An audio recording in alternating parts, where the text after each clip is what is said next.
we're stopping the video here so we can set it up to YouTube in smaller chunks. Trek. This year, Trek, we're quizzing from His Love.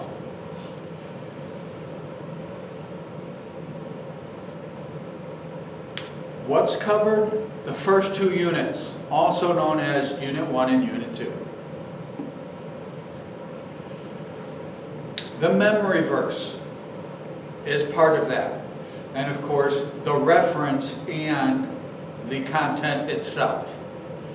Just like TNT, King James Version, New King James Version, the 1984 publication of NIV or the ESV. And like before, they don't have to say which translation first. What's covered? The lesson study, of course, the content in it. We will keep it to factual questions, not questions like, what do you think such and such means? Two of the things that count as factual: the key word definition and the key thought. All right, do not be surprised for Trek if you hear recitation, verse recitation questions that are give the reference and recite the verse that shows in order for believers to be great like Jesus, they must first become servants. So that's actually, the answer is a verse recitation, but if they don't know the key thought for that chapter, they don't know which verse they're reciting. What we won't do is give the reference and recite the verse that goes along with the key word ambition. All right, that's too abstract a connection. But we may say, how does your study material define ambition? Or we could say, which of the following words is defined as a strong desire to do or to achieve something, etc., etc. We'll read the entire definition. And then A, ambition, B, whatchamacallit, C, something else.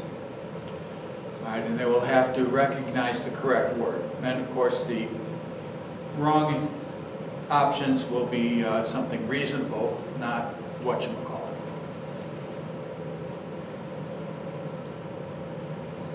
So if the answer given is Green Bay Packers, I'm pretty much sure it's going to be wrong in this book. Yeah. The question in the room was, so if the answer is Green Bay Packers, it's probably going to be wrong. Yes. The essential content of the required reading is there. This isn't Journey. This is not going to be a trivia question, but if they've read the required reading and the description of it from their handbook, they should be able to answer basic questions about it, multiple choice in particular. What's not covered? Discussion questions, of course, and opinions, which most of the time show up in discussion questions. What do you think? Blah, blah, blah.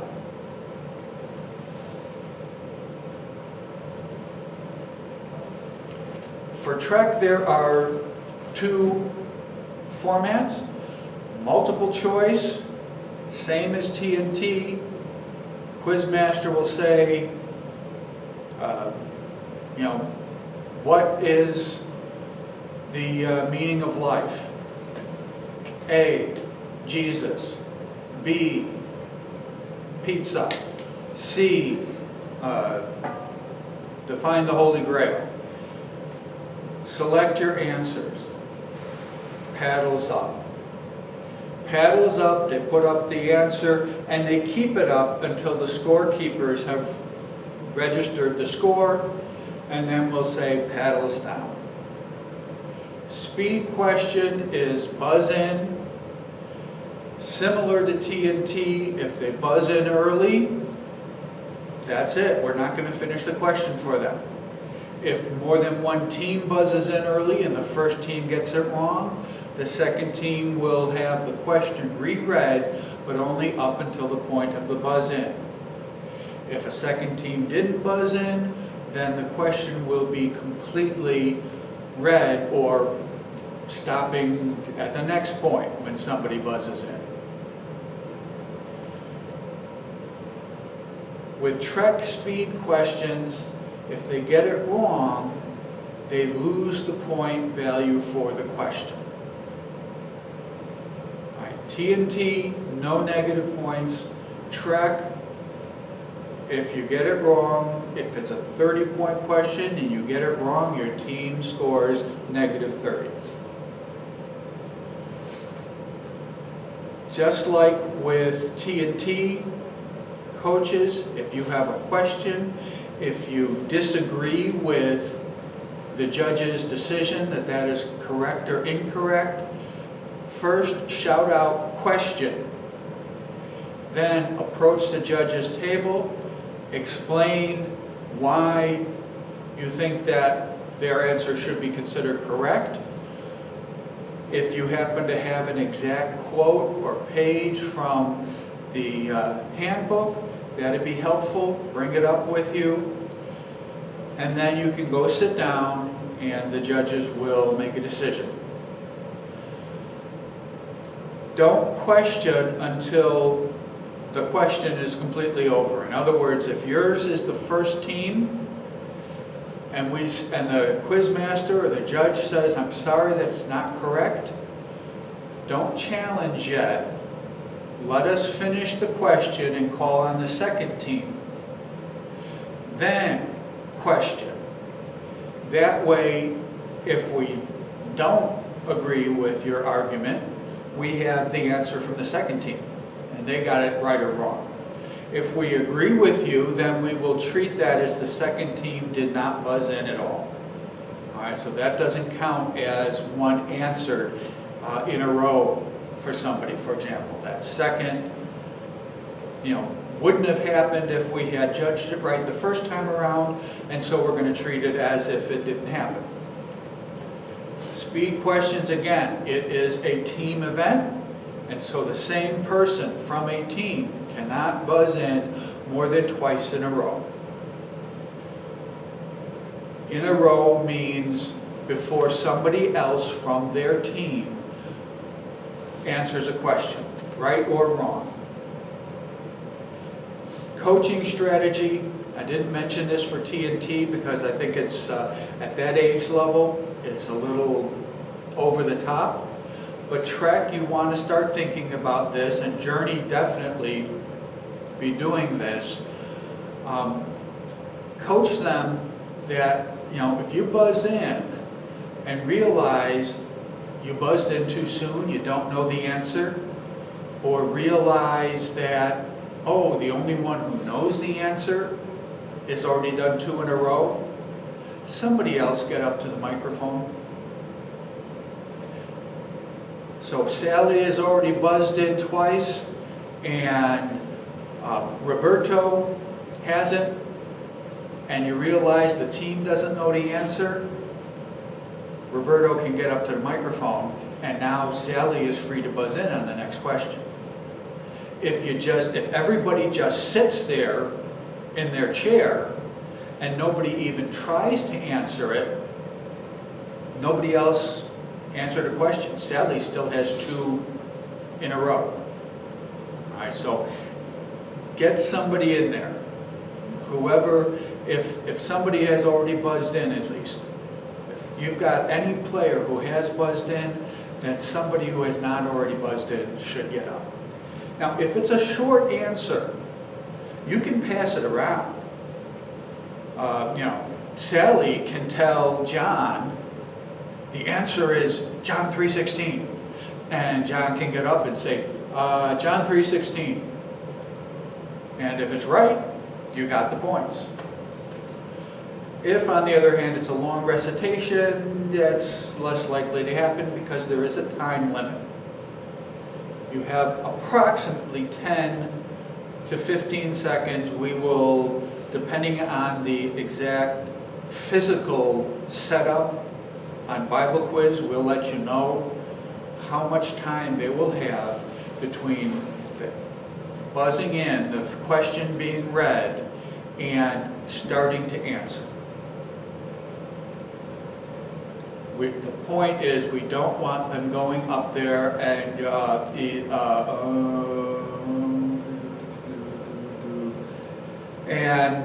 know, it's a mercy to say, I'm sorry, time's up.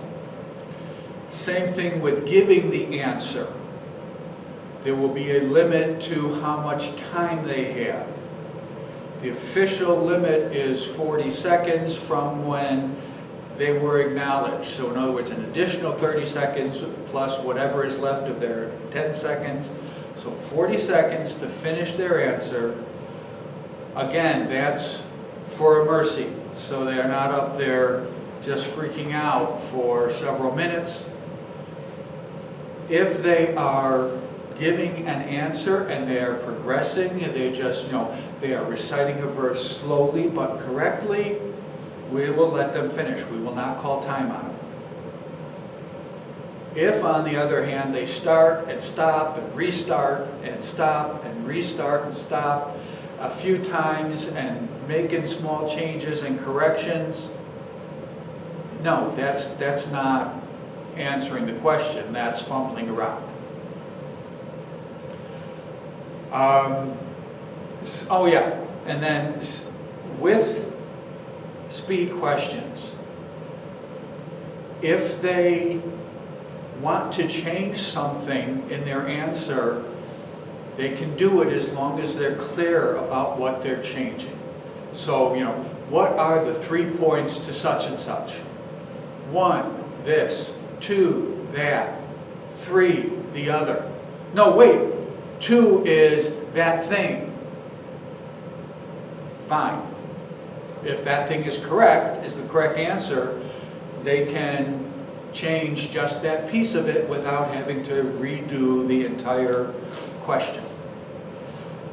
However, when they are done answering, the last thing the quiz master will say is that your answer?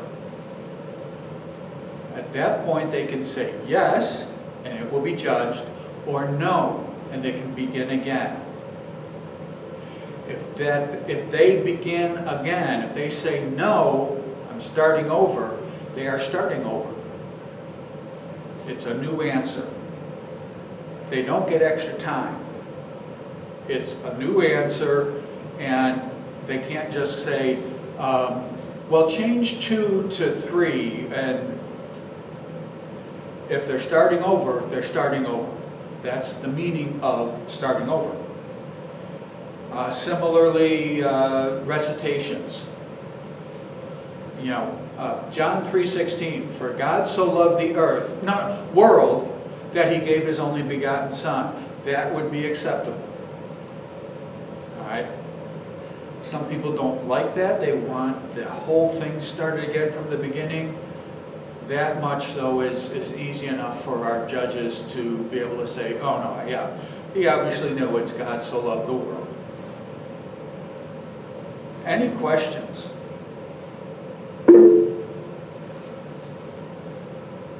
Jingle 721. I just lost my question. Would that be the same for like small words, like prepositions, you know, like in Judea, and then they go back and say like of Judea, you know what I mean? Like this, Yeah. even the small words?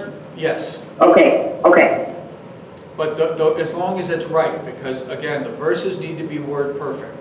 If their Right. translation says of Judea, then they need to have said of Judea as their last statement.